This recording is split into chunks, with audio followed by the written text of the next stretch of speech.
Merci aussi, merci. Bonjour. Bonjour beaucoup. Comment allez-vous? Nous allons bien. Je réponds de Bikem. Annette Mourava. Annette. Annette, qu'est-ce que c'est la musique selon toi? La musique est quelque chose comme ça. Ok.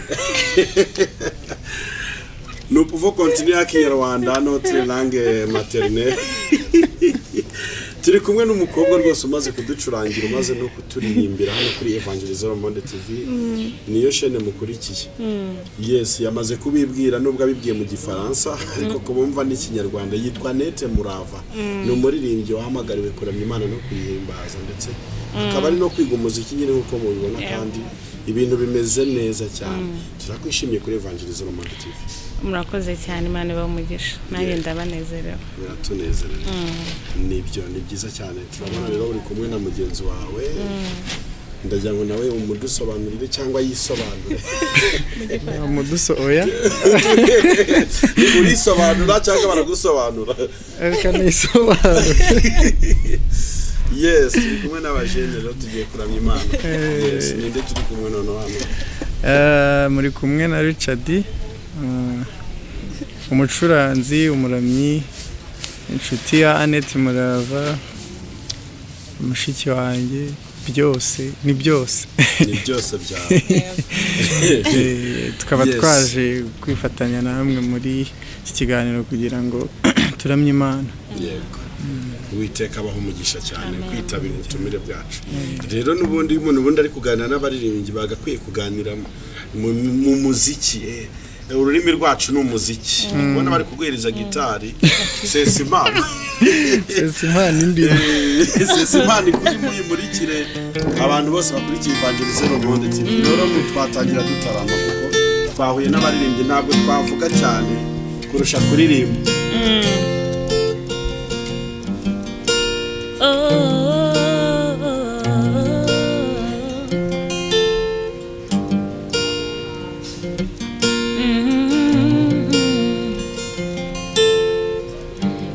Iminsi ikomeje kuba mibi ibihe bikaba binyuranamo abana bo basigaye bitwa basaza ibyorezo hirya hino intwaro n'imitike yacu yitwa ukwizera Nimvano yo kumva ijambo ryawe Yesu Iyo nimvano yo kumva ijambo ryawe Jyewe nziruhutse nimbonana na Yesu Mbega umunezero nzogera kurebana nawe imboni ku yindi Imboni ku yindi zaririmba Hosiyana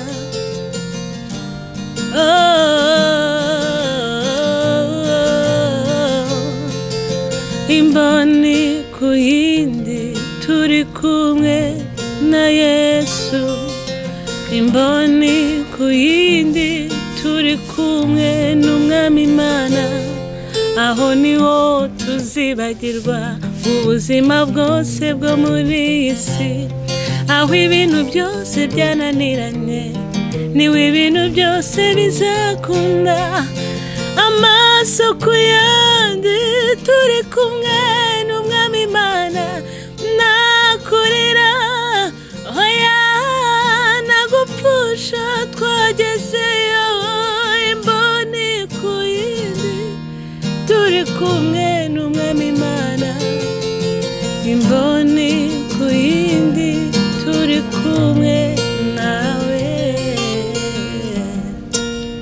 Siko nari natwawe Yes, imboni ku yindi turi kumwe Annette hari amagambo birakunda gukoreshwa muri gospel ngo ruwanje n'adoration kuri wowe ruwanje n'iki adoration praise and worship Murakoze louange na adoration wa mugani abantu benshi bakunda kubikoresha ibyo bintu bibiri byombi, kuramya no guhimbaza Imana. Njyewe rero kuramya uko mbifata ni ubuzima bw'umuntu uri ku isi. Ni ukuvuga ngo ni kwa guhitamo kubaho ubuzima ariko ubizi neza ko icyubahiro ari icy'Imana. Ntago ni ubuzima bwawe, the whole life, ubuzima bwawe bwose wumva uri gukuza Imana, ubuzima bwawe bwose ugenda ariko izina ry'Imana riri hejuru. Anete nimba nicaye ahangaha, izina ry'Imana riri guhabwa icyubahiro ku bwa Anete gusa uri mu isi, nta kindi kintu mbere hano ku isi. Nicyo nita kuramya muri rusange. Bivuga ngo umuntu ashobora kuvuga ko aririmbira Imana ariko atari umuramyi. Yes, kuko kuramya biri deep, biri wide. Yes, kuko kuramya ni ikintu kigari, ni ikintu nk'ubu ngubu nimba ngewe nicaye hano ntararirimba, ndabizi neza ko umutima wanjye uri kuramya Imana. Ni ukuvuga ngo icyo gikorwa cyitwa kuramya ni ikintu kigari cyane. Rero nubwo abantu wenda bakunda kubivuga mu bundi buryo ngo indirimbo zigenda buhoro nizo kuramya, nta hantu. Yes, ntabwo haramye. Ariko guhimbaza Imana niho nyine wenda uri muraririmba, ariko nawe urabizi neza ko ibyo bihangano wenda cyangwa se uko kuririmba uri kugira nabyo nibiri guhesha Imana icyubahiro, ariko muri ubwo buryo bwanjye ndimo ndahimbaza Imana, nyine ndimo ndaririmbira Imana, ndimo ndazamura ibyo bihangano mfite ariko kubw'icyubahiro cy'Imana. Ariko kuramya ni ikintu kiri wide, ahubwo ibyo ngibyo dufite uko kuririmba kwacu bibe muri icyo gikorwa cyitwa kuramya Imana. N'umucuranzi wawe niko abyumva. Skema kuzaditi na juti. Okay, je kuramya Imana mbifata ko ni umutima. Ni umutima uba uri connected n'Imana, ku buryo ikintu cyose ubuze ubudashidikanya ko kiri kumwe, nyine uri kumwe n'Imana.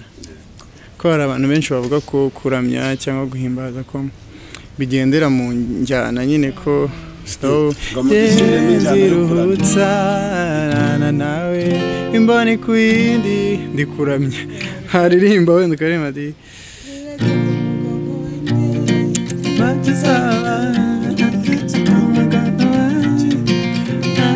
ngo ni uguhimbaza. Byose sinzi nyine impamvu babivuga gutyo, ariko bize nabi ni ikibazo ngo kugira ngo ko nagiye ahantu henshi cyane hagiye hatandukanye, icyo kintu kiragora kugisobanura.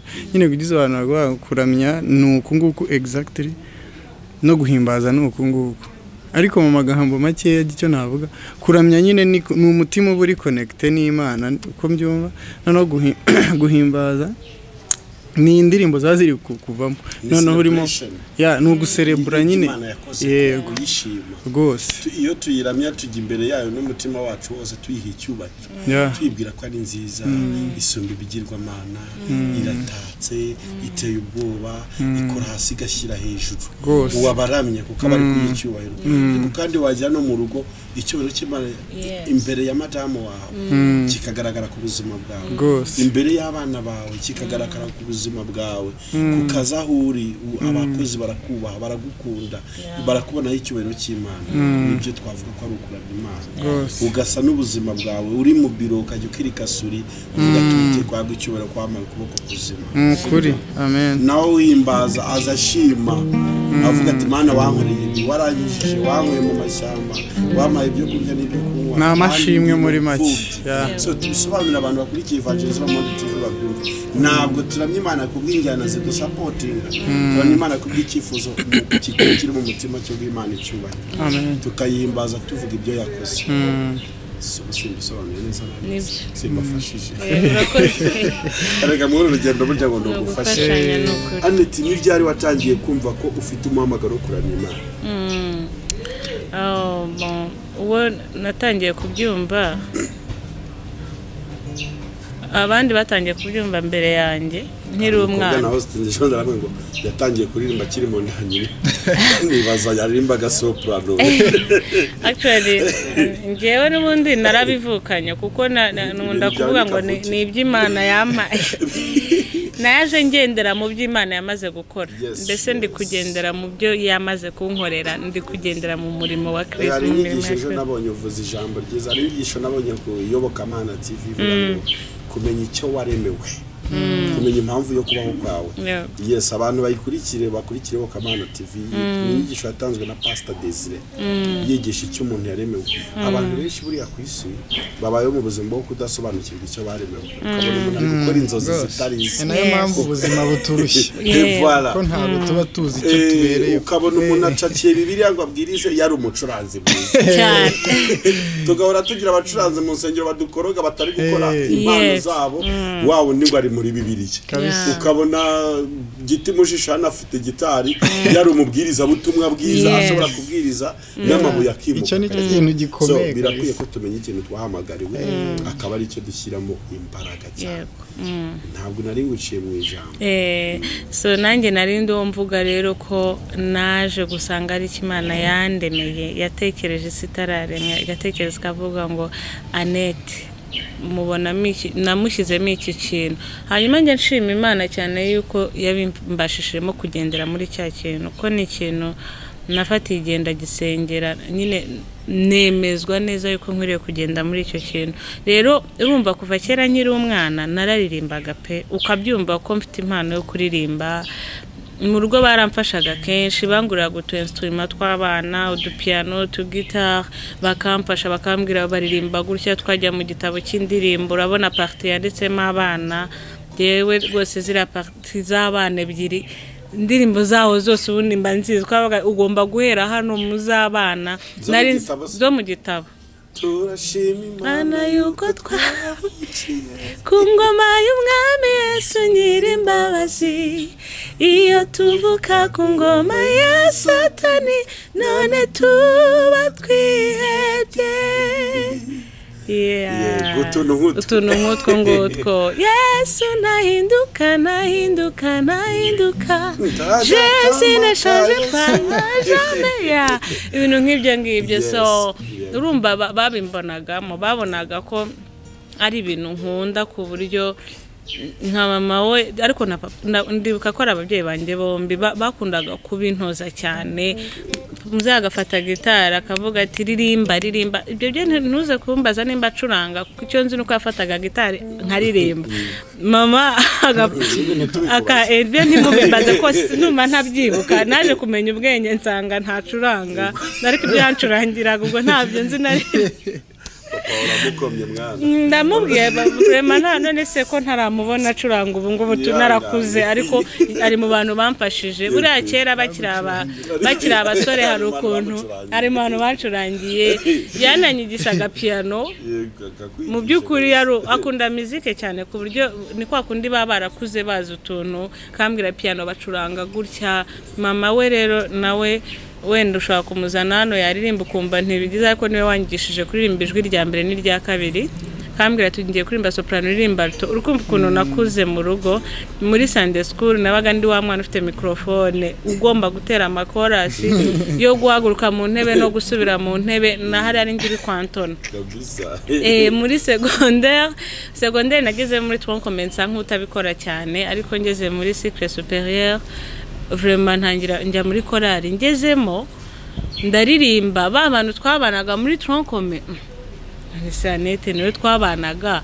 ku kigihe cyose utari wararirimbye kumva ufite impano none ugasanga barambonamo ibintu nanjye ubwaye ntarasobanukirwa kubera ko natangiye ndakana 2014 rero nibwo rwose hari ahantu nagiye kwiga Jeunesse pour Christ na vraiment baramfashije cyane kuko batumye noneho nivumbura menya impano yanjye nkuko twariho tubivuga ndanabyemera ubundi yariyo ni Imana yari yarampaye haje umuntu aratwigisha yari yaturutse muri South Africa noneho arangije arandeba areba mu bantu bose mu banyeshuri bose yigisha ndavuga ati uyu mwana witwa Annette we ndamubonamo impano yo kuririmba arambwira ati kandi uzabikore kuko niyo mpano ndimo ndakubonamo yadukoresheje ama-exame y'ibintu twakundaga gusubiza hanyuma n'ubundi nsanga muziki iri nko mu bintu bitatu bya mbere mfite kuri iyi si nkwiriye kuzakora so urumva nuko byatangiye none numva ko nanakora career solo nangira kuza urumva nko mwaka wa 2014 noneho narabyemeje ndabyemezwa ko nkwiriye kubikora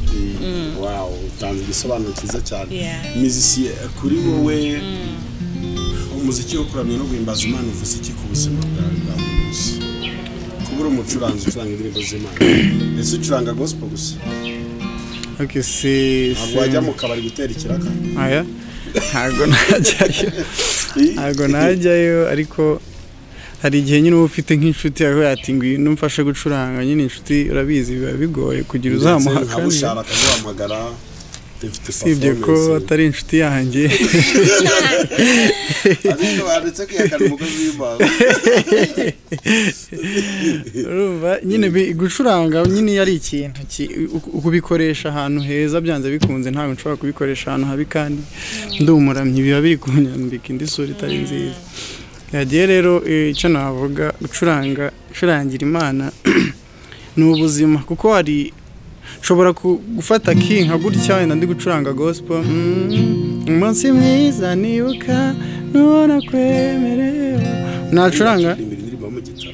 nacuranga gutyo cyangwa niyo naho nari kuririmba ariko ndi kwicurangira umuntu agahita avuga ati afite touche nziza yo gukorera ibintu gospel wenda nk'uwo bushari waruvuze nafata nacuranga akumva wapi avuga ati wapi kabisa nta tushe ufite tushe yo mu rusengero rero sinayoba nanjye kuko nzi ko tushe mfite niyo mu rusengero kandi nimba sinavuga ko ari na tushe mfite mu rusengero ahubwo ni umuhamagaro uba kurimo mvuga ko ncurangira Imana mu bintu byiza kuri jyewe ko bifite icyo bingejejeho abe mu buryo bw'umwuka ko nshobora kuba ndi gusenga nkafata gitari nkacuranga gusa ubwo byumvikane ko uri gushaka kujya muri presence n'Imana uri gusenga ushobora gucuranga gusa nta kindi bikagufasha kuba connected n'Imana cyane byihuse ikindi navuga gucuranga si ugucuranga gusa ko bimpana kantu gafatika byose biba birimo urumva bifite ikintu kirekire byangejejeho mu buryo bw'umwuka mu buryo bw'ubuzima ko mba ndi mu rugo kuko nta kandi kazi mfite nk'ubu umuntu arampamagara ati ngwino ufashe gucuranga nkibaza iyo nimero yayikuye he nkasanga simuzi kandi nkasanga wenda byibye ni umusitari ni iki nkumva nyine birimo biratuma ngira ikindi yego ubundi ushobora kwigisha muzika ndayigisha umuntu ashaka ko yiga gitara acoustic nabo yicuranga neza yakubona gute ni nimero nukumuha nimero wayitanga nta kibazo nimero 0787 26 33 80 0787 26 33 yes iyo nimero kuri WhatsApp iri no kuri mobile money Aneti turashaka rode turimo turagenda dusoza ikiganiro cyacu ariko tayanguduhe kanzagaruka indirimbo mu gitabo imwe igushimisha kurusha izindi niyo tugiye kuririmba muri aka kanya kugira ngo dusoze ikiganiro cyacu abantu bakeneye indirimbo zawe utabashije kuririmbira muri iki kiganiro kubera igihe dufite gitoya ariko uzagaruka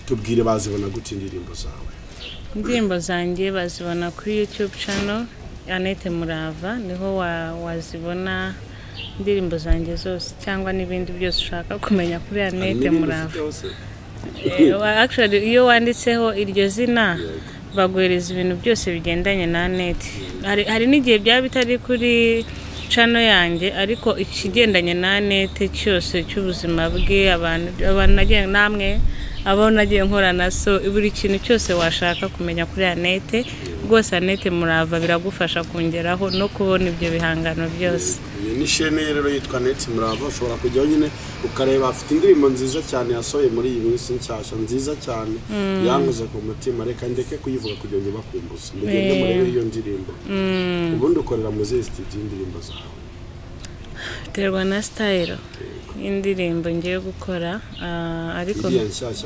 nayikoreye kwa Boris yego turamusuje Boris nzi ko ari umukuru turanamushimiye cyane turanamushimiye nawe nakora icyo yahamagariwe ari kugikora neza cyane yes ya ndirimbo rero yacu yo gusoza yo mu gitabo ukunda kwiyumvamo cyane kurusha izindi Yesu ndagukunda cyane ndakwihaye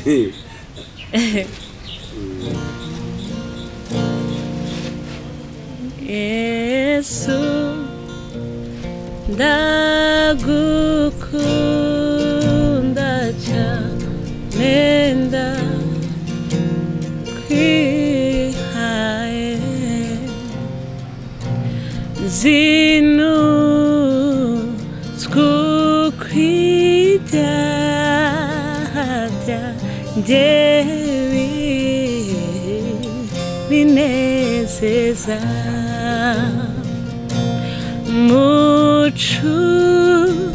Mucunguzi wanjye Yesu nyir'ubuntu bwose ntabwo nigeze ngukunda uko ngukunda ubu Mwami ngukunze nkwitura urwo wankunze kera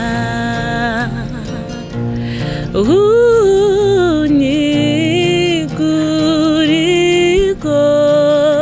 igorogota nakwiriye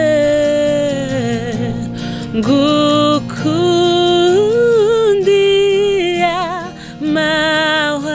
mahwanya mbariye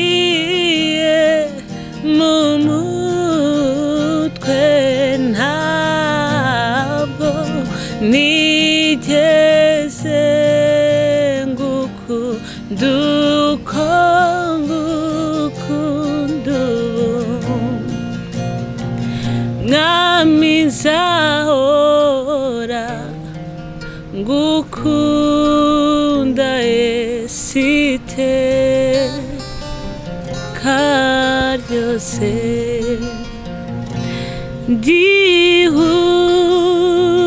ndihumeka ngendera imbere ishimwe ryawe